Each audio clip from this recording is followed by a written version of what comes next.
Oke, baik. Kita lanjutkan.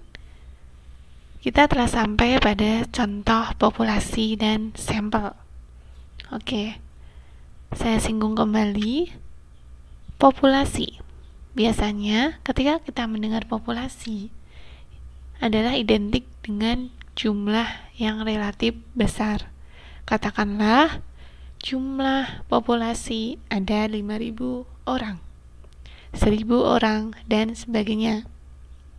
Oke, itu identik dengan jumlah yang relatif sangat besar.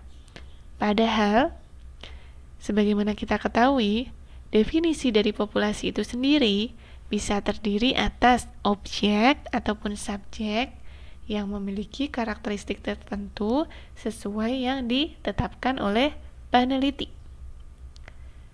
Artinya apa? Artinya adalah tidak serta-merta ketika kita berbicara populasi selalu dengan jumlah yang relatif besar.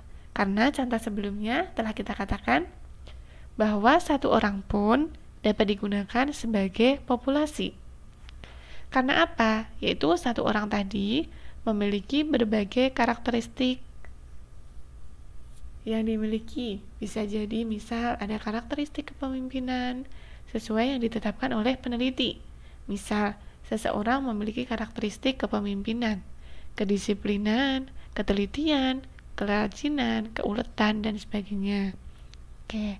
Kemudian, satu orang dengan berbagai karakteristik tadi, inilah yang dianggap sebagai populasi. Kemudian, peneliti hanya ingin meneliti atau menguji satu karakteristik dari orang tersebut. Diambillah satu karakteristik, yaitu karakteristik kepemimpinan. Maka di sini karakteristik kepemimpinan yang diambil adalah sampel. Kenapa bisa seperti ini? Tadi ya, satu orang dengan berbagai karakteristik yang telah ditetapkan oleh peneliti, ini adalah populasi.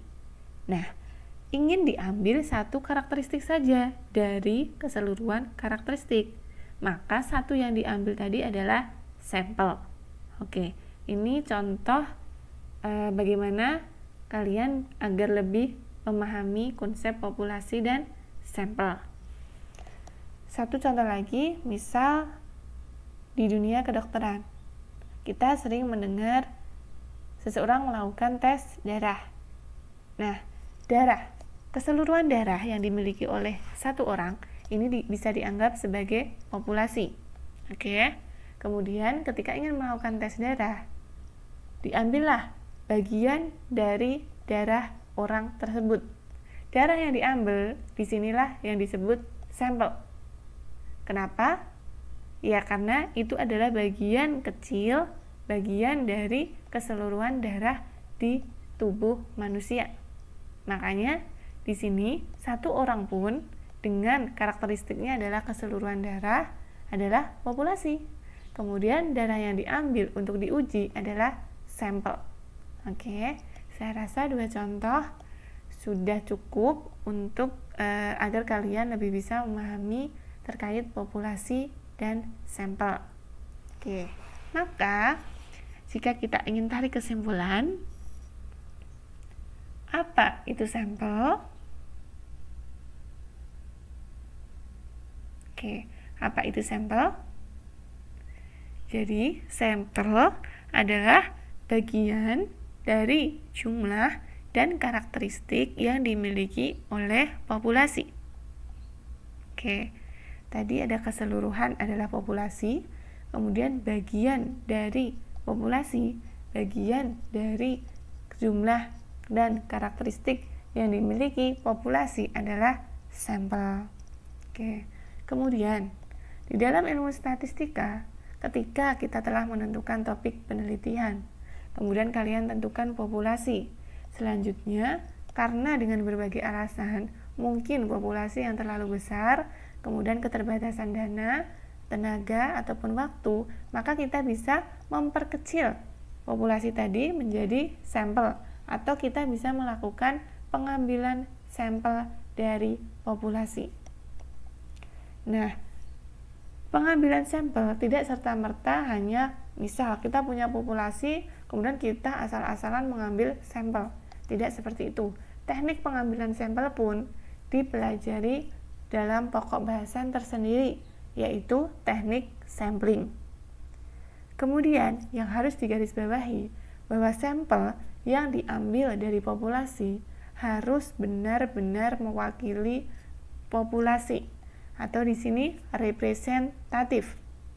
Oke, pastikan ketika kalian punya topik penelitian, sudah ditentukan populasi, kemudian kalian mengambil sampel, pastikan benar bahwa sampel yang diambil bisa mewakili seluruh karakteristik dari populasi.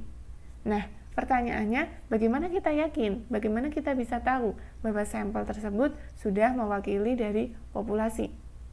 Nah, di sini peran daripada teknik sampling bekerja.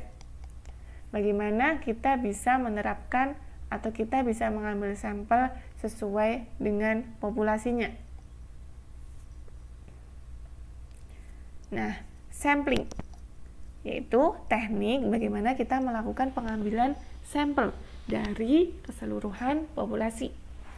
Kemudian sensus adalah ketika kita melakukan pengambilan data dalam ruang lingkup populasi. Makanya mengapa mungkin kalian sering mendengar pemerintah melakukan sensus penduduk. Nah, ketika menggunakan kata-kata sensus itu artinya keseluruhan penduduk diuji, keseluruhan penduduk dijadikan responden. Yang namanya sensus penduduk tidak mungkin meniadakan satu atau beberapa penduduk, semuanya ikut terhitung. Itulah mengapa menggunakan kata sensus, karena ruang lingkupnya adalah populasi total keseluruhan. Berbeda ketika nanti kita melakukan sampling, yaitu proses pengambilan sampel dari keseluruhan populasi. Oke, kita lanjutkan ke teknik sampling. Nah, bagaimana teknik sampling itu? Tadi sampel yang diambil haruslah benar-benar representatif. Maka diperlukan teknik pengambilan sampel yang disebut dengan teknik sampling. Oke, mungkin saya bisa beri satu contoh.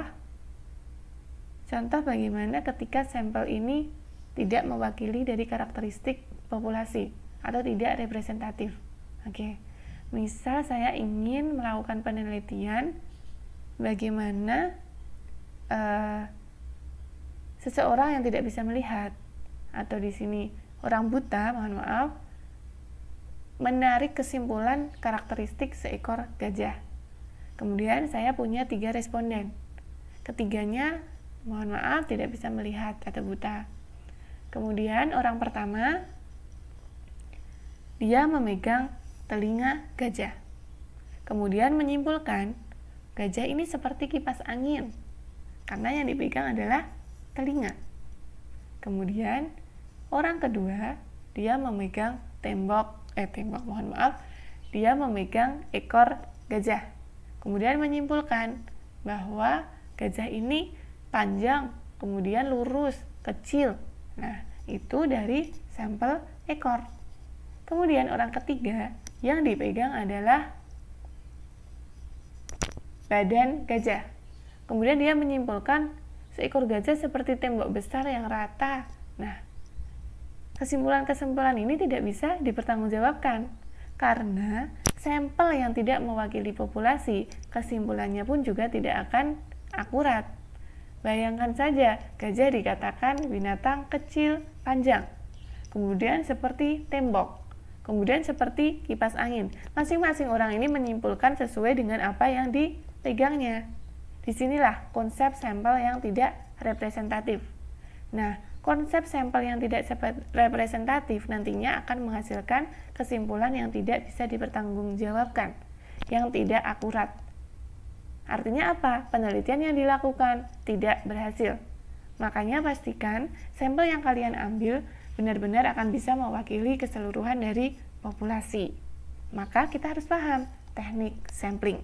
Oke, teknik sampling dikelompokkan menjadi 2. Yang pertama ada probability sampling, kemudian yang kedua ada non-probability sampling.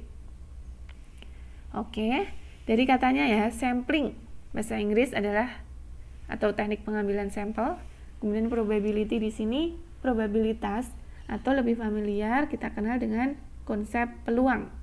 Oke, konsep peluang itu sendiri dalam ilmu statistika menjadi pokok bahasan tersendiri ya yang akan dikaji.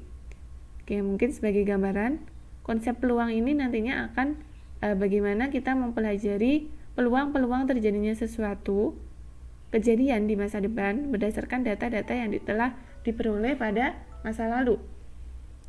Oke, jadi probability sampling nanti di sini akan melibatkan konsep daripada probabilitas. Non-probability mungkin tidak memperhatikan atau tidak mengharuskan ada konsep peluang di sana.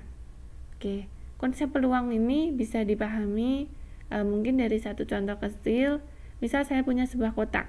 Dalam kotak ini ada 3 bola. Nah, kemudian kalian ingin mengambil satu bola di antara 3.